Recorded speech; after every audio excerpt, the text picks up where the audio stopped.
Greetings of the day dear friends, this is Hamesh Raja और आज मैं आपके सामने टॉपिक रखने वाला हूँ द रेनेसां पीरियड। तो दोस्तों आज हम इसका पार्ट 3 करेंगे जिसमें हम कवर करने वाले हैं renaissance drama, the renaissance poetry and the renaissance prose. तो दोस्तों जैसा कि आप जानते हैं रेनेसां ड्रामा, प्रोज, पोइट्री वगैरह में बहुत सारे राइटर्स ऑथर्स हुए हैं। तो आज मैं उन सब की बायोग्राफी नहीं खोलने वाला, बट बायोग्राफीज तो मैं बाद में कवर करूँगा सबकी। बट आज मैं एक रिव्यू दे के जा रहा हूँ, एक सिंपल, एक कंसाइज मैनर में, जिससे कि आप अंदाज़ा लगा सकें कि रेनेसां में जो वर्क्स हुए हैं वो कितने महत्वपूर्ण या कितने महान आला हुए हैं, ठीक है, कितने ग्रेटेस्ट हुए हैं। तो दोस्तों जैसा कि रेनेसां पीरियड में पहले रेनेसां का ड्रामा आता है एलिजाबेथन ड्रामा, और the most important works of Elizabethan rain was Elizabethan drama. ठीक है दोस्तों, कौन से भी कोई भी यानरा में इतनी जो है प्रोग्रेस नहीं हुई जितनी एलिजाबेथन ड्रामा में हुई, क्योंकि एलिजाबेथन ड्रामा के जो राइटर्स थे वो writers was not the writers of their age, but they were the writers of all the age। वो सारी एज की, सारी दुनिया के और सारे वक्त के राइटर्स थे। तो दोस्तों राइटर्स पहले जो राइटर्स आए वो फर्स्ट जो है हम 16th सेंचुरी कहते हैं। आप ऐसा समझ लें कि 1501 to 1550 तक कोई भी इतना अच्छा राइटर जो है ड्रामाटिस्ट नहीं आया, राइटर जो ड्रामा लिखता हो। तो दोस्तों अब दूसरा पार्ट आता है। दूसरे पार्ट में जो है एक किस्म के यूनिवर्सिटी विट्स आते हैं, यूनिवर्सिटी विट्स। उसमें आप ऐसा समझ लें कि क्रिस्टोफर मार्लो जो एक अच्छा पढ़ा लिखा था, एक बहुत अच्छा ड्रामाटिस्ट था, जो एक किस्म का हम जिसको चांद कहते हैं, और 5 और राइटर्स थे जो उसके मीन्स चौगिर्द जो है स्टार्स की तरह चमकते थे। तो दोस्तों वो चमक तो हमारा क्रिस्टोफर मार्लो हो रहा था।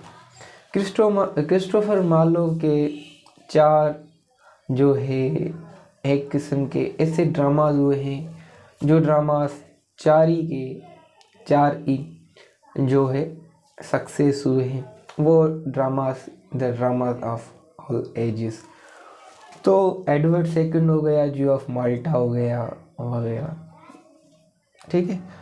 तो दोस्तों अब बात करते हैं history of the renaissance drama.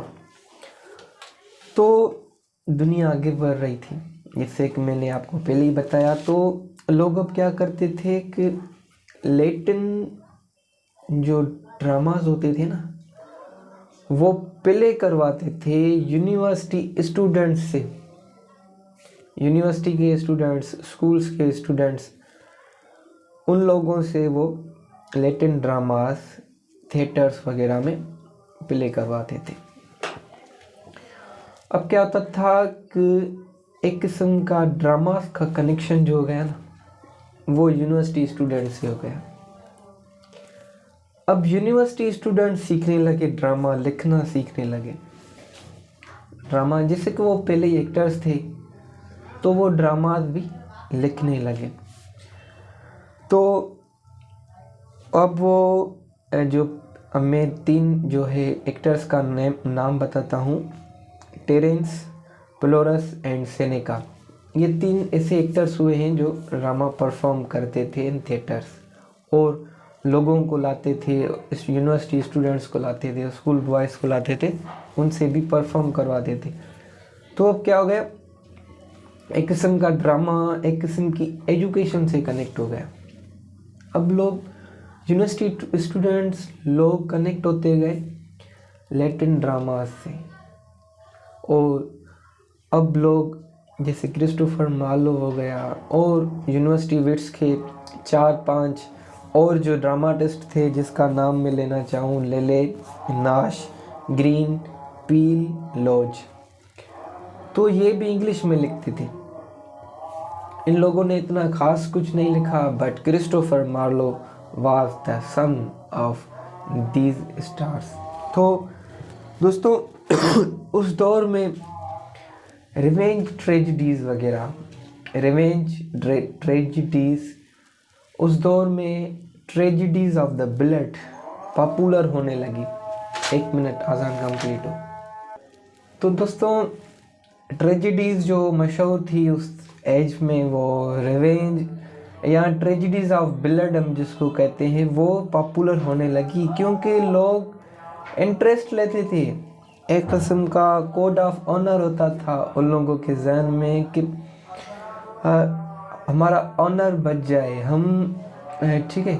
तो वो लोग बहुत पैशनेट थे, बहुत जो है एक्शनेबल थे, वायोलेंस को पसंद करते थे, इमोशनल थे और मैडनेस भी थे, पागल किस्म के लोग थे। हाँ, क्योंकि वो ऐसी चीज़ों को पसंद करते थे जिसमें बहुत सारा खून बह जाए, ठीक है। जिस ड्रामा में बहुत सारा खून बहे, एक्टर मरे, एक्ट्रेस मर जाए, हमारे सब के सब मर जाए, वो खुश होते थे। इस किस्म का ड्रामाज लोग पसंद करते थे। तो दोस्तों दूसरे किस्म के राइटर्स थे बेन जॉनसन, शेक्सपियर, जिसमें Shakespeare was the dramatist of all ages.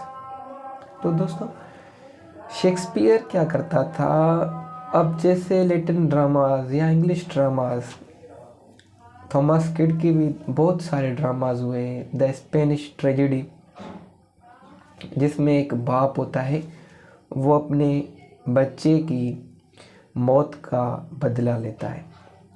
तो वो ड्रामाज जो परफॉर्म होते थे ना थिएटर्स में, वो थिएटर्स में जाके देखता था, सीखता था।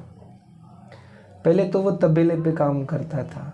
अब मैं हिस्ट्री में नहीं जाता, क्योंकि मैं हिस्ट्री में जाऊँ तो मैं एक किस्म का बहुत गैर डीप में चला जाऊँगा। तो मैं ऊपर से बताता हूँ कि वो ऐसे करके वो अब पहले एक्टिंग करने लगा था। पहले तो वो काम सीखता था बाहर, फिर एक्टिंग, फिर लिखने लगा। तो लोगों को अभी तक यकीन नहीं होता कि इतना बड़ा राइटर बना कैसे। ये एक तबेले में काम करने वाला, एक पुअर किस्म का जो अपनी लिविंग जो है कमाने आता है, मैं खा पीऊँ, मेरा पेट भरे, बस 2 वक्त की रोटी मिले। तो दोस्तों मैं यही कहना चाहता हूँ कि अगर हम किसी भी चीज़ में परफॉर्म करेंगे ना, तो हम शाइन कर पाएंगे। जैसे कि मैं अपने आप पे गुमान नहीं कर रहा, बट मैं लिटरेचर पढ़ाता हूँ, means I am performing the literature, I am giving you the lesson to perform in your fields. आप भी अपनी फील्ड्स में परफॉर्म करें, one day you will also shine. दोस्तों क्रिस्टोफर मार्लो जो एक यूनिवर्सिटी राइटर था, इतना शाइन नहीं कर पाया जितना शेक्सपियर कर पाया, because he was performer of dramas, ठीक है। तो दोस्तों आप भी परफॉर्म करना शुरू कर दें।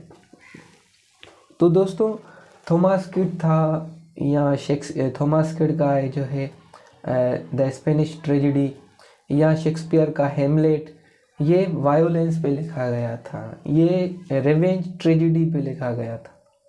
अब बात करते हैं एलिजाबेथन पोएट्री की। तो दोस्तों एलिजाबेथन पोएट्री को इनॉग्रेट किया या उसकी शुरुआत की वयाट और सूर्य।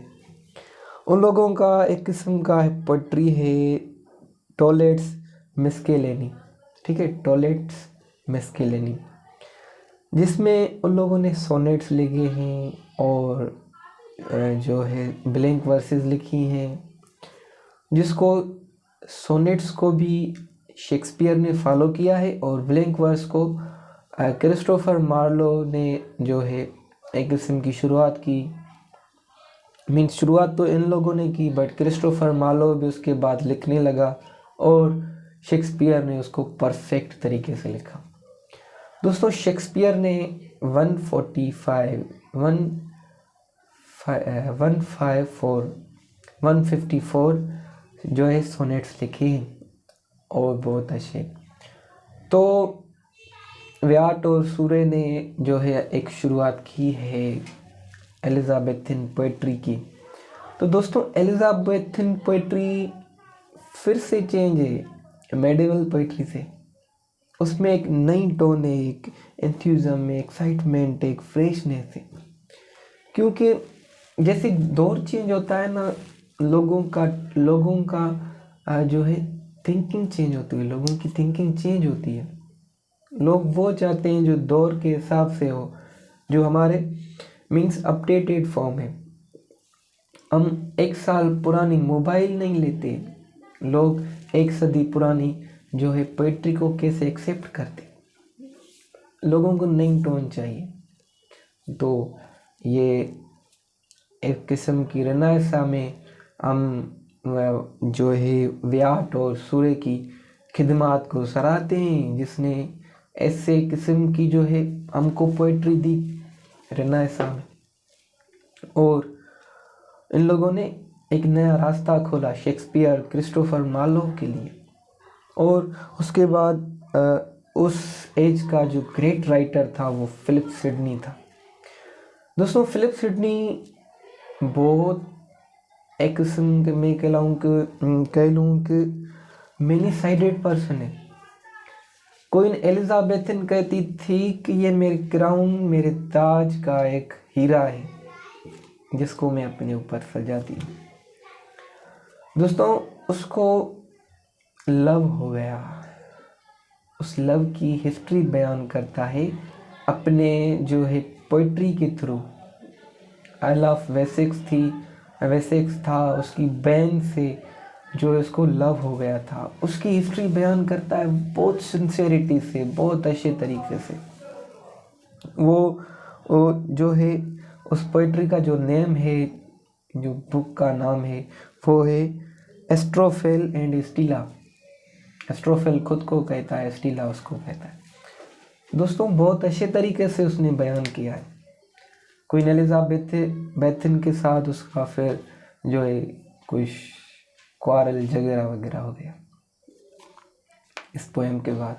तो दोस्तों अब मैं झगड़े की बात नहीं करता हूँ, प्यार वाला आदमी हूँ।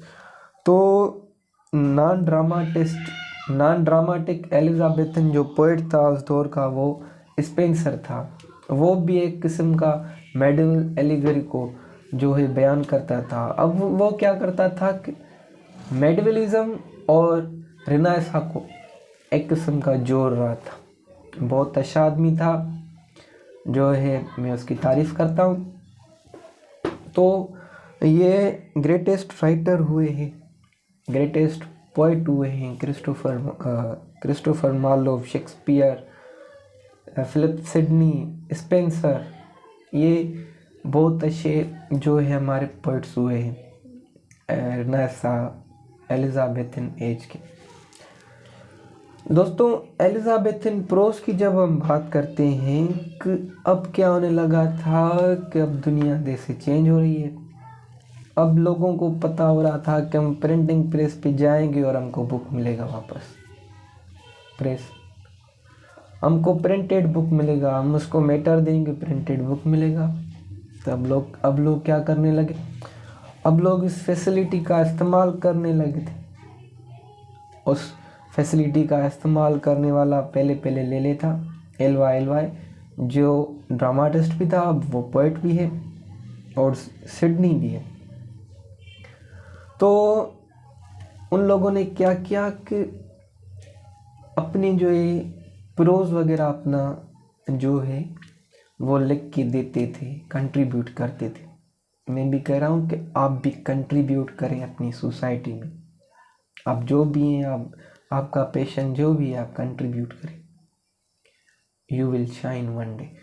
तो दोस्तों लोगों ने कंट्रीब्यूट किया, और उन लोगों की कंट्रीब्यूशन के पहले और उनकी कंट्रीब्यूशन के बाद Latin dramas, Latin pros, chronicles वो भी ट्रांसलेट होते थे और दुनिया के लिए भर गए थे।